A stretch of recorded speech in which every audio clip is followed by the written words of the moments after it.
გუნდების შემადგენლობებს გავეცნოთ. დავიწყოთ FLC-ის შემადგენლობით, სწორედ მათ შეიყვანეს ბურთი თამაში. პირველი ნომრით ლევან გიგოიძე დაიცავს კარს, 7 გუნდის კაპიტანი გიორგი ტაბახმელაშვილი, 8 საბა აბრამიშვილი, 10 დავით ბერაძე, 11 გიორგი ექსეული ხვედრაში FLC 03 კესეუ ნელ-ნელა ზრდის. წლე კარგი ეპიზოდი, გიგოიძე თამაშობს კარგი შანსი აქვს აბრამიშვილს გოლის გასატანად დარტყმა.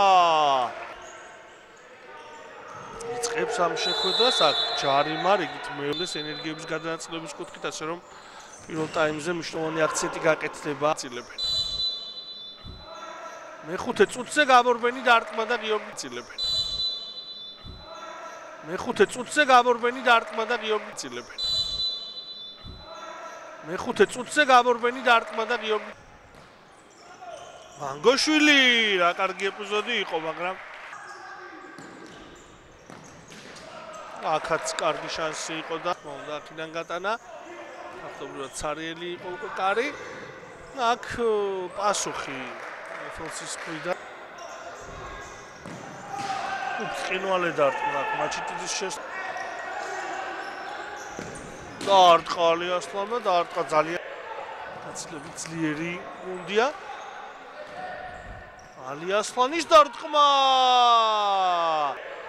გაცილებით ძლიერი გუნდია.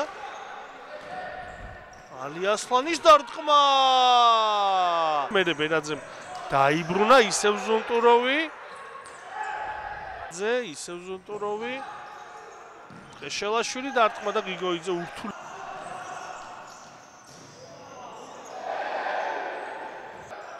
კესეუს მოთამაშეები იწყებენ შეტევას. დარტყმა და ალი ასლანი. მიძე შეიძლება აქ უკვე დარტყმა და გადარჩა კესეუ.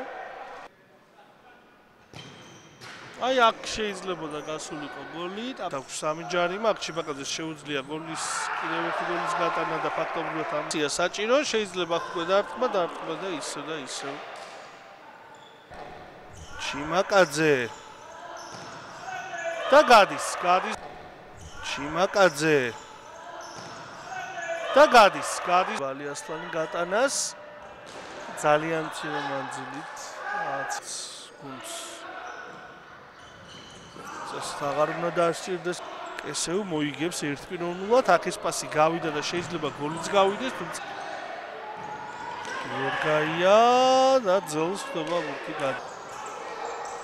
ალიასლანი, მანგოშვილი, მაჩიტიძე, კარგი კომბინაცია.